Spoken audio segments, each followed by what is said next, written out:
The Badgers lose 74-73 to the Wildcats, and their national title dreams are over. Welcome to our Web Extra here with Justin Felder. I'm Sports Director Drew Smith. We've got AT&T Stadium right behind us. It's a cloudy day. That's how Badgers fans feel the day after a big loss like that. And, you know, it was a very emotional locker room, and it was interesting being in that locker room, Justin.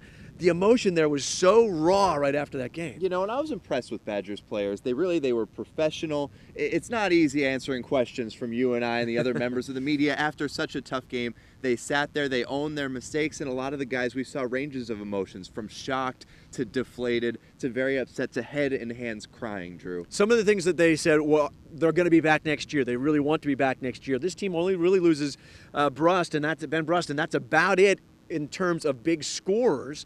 And so all the other guys are going to be a year further along. When you talk about guys like Decker and Kaminsky, those guys are going to be 1 year further. And talk about valuable experience. Yeah. Playing against a great Kentucky team, playing at this venue in the Final Four. It's something to build off of, and remember Bo Ryan's first Final Four. So it's a learning experience for this team, and you're right. They're going to bring back a ton of talent. They're going to be probably the favorites or one of the favorites in the Big Ten. They want to get back to another Final Four, and they said as much in the locker room. As Sam Decker said last night, I'm paraphrasing, it stinks. Yeah.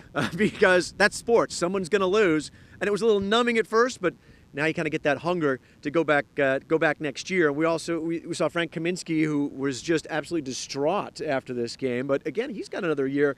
He's also got some NBA aspirations as a 7-footer who really, I think, helped himself in this tournament. Absolutely. Had a great tournament. Kentucky really game planned for him. They came right at him with the double teams. It kind of got him out of a rhythm. He said after the game he knew that they were going to game plan for him. He was able to find some open shooters, find some teammates. But he really burst onto the scene, man. And I bet he's going to be getting talked about in NBA circles. He's going to be at least tempted a lot to come out early for the draft, something that doesn't really happen under Bo Ryan. No, Devin Harris, the only player to come out under Bo Ryan. He only came out 1 year early, was very successful in the NBA, but we'll see about what happens with this year's team. Well, there's A&T Stadium. We're going to say goodbye to it. And thanks for joining us for our Web Extra. For Justin Felder, I'm Drew Smith. We'll see you down the road.